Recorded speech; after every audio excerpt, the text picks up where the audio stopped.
Question number 32. Two poles of equal heights are standing opposite to each other on either side of the road. So मान लेते हैं ये एक road है.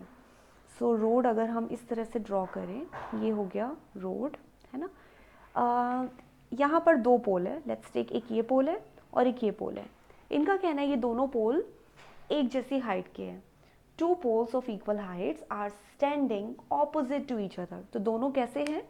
जो भी बीच में रोड है उस रोड के दोनों साइड है और रोड की विड्थ गिवन है 80 मीटर वाइड. यानी कि ये जो विड्थ है ना यहाँ से यहाँ तक का, ये टोटल ये विड्थ है 80 मीटर का. नेक्स्ट कहता है from a point between them on the road. अब इसी डायग्राम को अगर हम थोड़ा सा एक्सप्लोर करें तो हम इसे ऐसे ड्रॉ कर सकते हैं, है ना.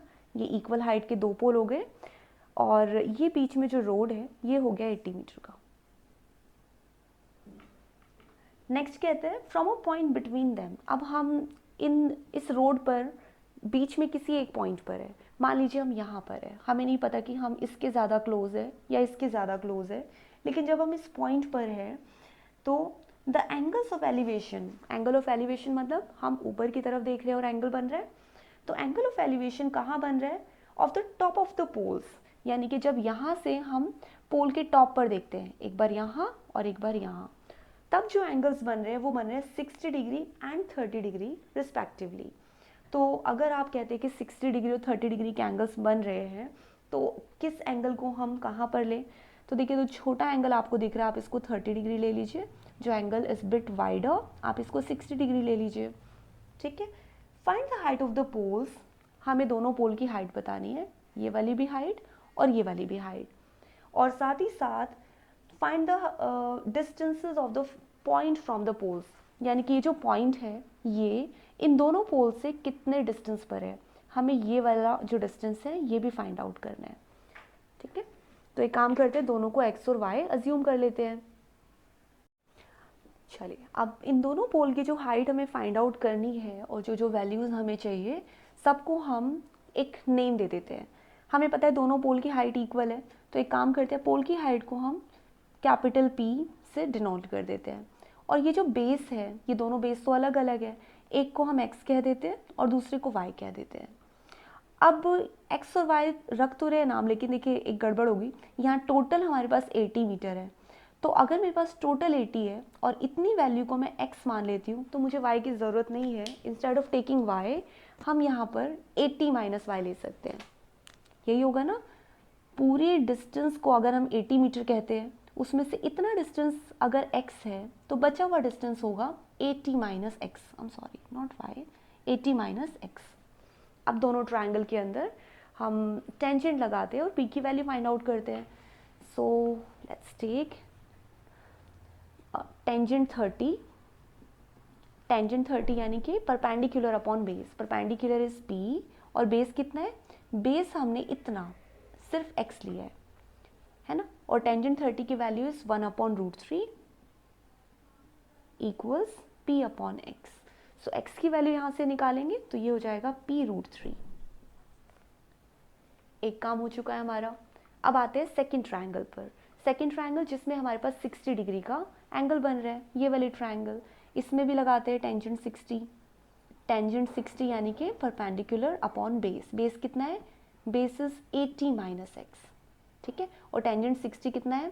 टेंजेंट 60 है मेरे पास root 3 equals p upon 80 minus x. So p upon 80 minus x. अब क्रॉस मल्टीप्लाई करते हैं. सो 80 माइनस एक्स यहाँ पर आ गया और p यहाँ पर हो गया. अच्छा, रूट 3 हमें इसके साथ रखना पड़ेगा ना. ओके. सो रूट 3 को हम यहाँ साथ में लिखते हैं. ठीक है. So root 3 into 80 minus x equals p. अब यहाँ से जो p की वैल्यू मुझे मिल गई है, हम चाहे तो इस p की वैल्यू को यहाँ पर शिफ्ट करें या जो x की वैल्यू हमें मिली है वो हम यहाँ रख सकते हैं, क्योंकि इन दी एंड हमें दोनों ही चीज़ें फाइंड आउट करनी है. हमें x भी निकालना है और p भी निकालना है. सो x की जो वैल्यू है, एक काम करते हैं, ये वाली वैल्यू हम यहाँ पर पुट कर देते हैं. ठीक है. सो ये तो रहेगा रूट 3 और यहाँ 80 रहेगा एज इट इज़. सिर्फ x की जगह हम रखने जा रहे हैं p अपॉन रूट 3 और इक्वल्स p. अब इसको सिंप्लीफाई करते हैं। 80√3 से मल्टीप्लाई होगा तो होगा 80√3 माइनस √3 को आप p√3 से मल्टीप्लाई करेंगे तो ये बन जाएगा 3 इंटू पी इक्वल्स पी। ये कैसे किया हमने, देखिए p तो एज इट इज़ रहा, लेकिन √3 और √3 जब मल्टीप्लाई हुए तो ये बन गया सिर्फ 3। अब p की वैल्यू निकालने के लिए मैं p वाली वैल्यूज़ एक तरफ कर सकती हूँ, ये तो कांस्टेंट आ ही चुकी है वैल्यू, सो ये हम यहीं रखते हैं 80√3 और p के पास हम -3p को शिफ्ट कर देते हैं, तो ये हो गया प्लस का 3p। ये दोनों ऐड होके बन गए 4p इक्वल्स 80√3। तो p निकालने के लिए हम कर सकते हैं 80√3 डिवाइडेड बाय 4 इक्वल्स p, है ना। सो p की वैल्यू आ चुकी है 20√3।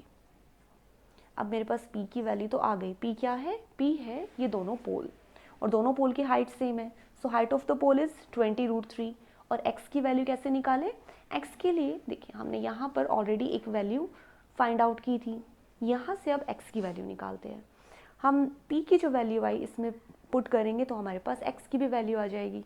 सो x इक्वल्स p की वैल्यू हमने निकाली है 20√3, सो 20√3 और √3 यहाँ ऑलरेडी है, that should be multiplied. So multiply होने के बाद 20 into 3, so it becomes 60 metre. Okay, so ये 60 मीटर है क्या, ये है, ये जो दोनों पोल है ना, इन दोनों पोल के बीच में एक पॉइंट था जहाँ से हम व्यू कर रहे थे दोनों पोल्स की तरफ। तो इसका मतलब ये एक ऐसा पॉइंट है जिसका डिस्टेंस इस पोल से और इस पोल से अलग अलग था।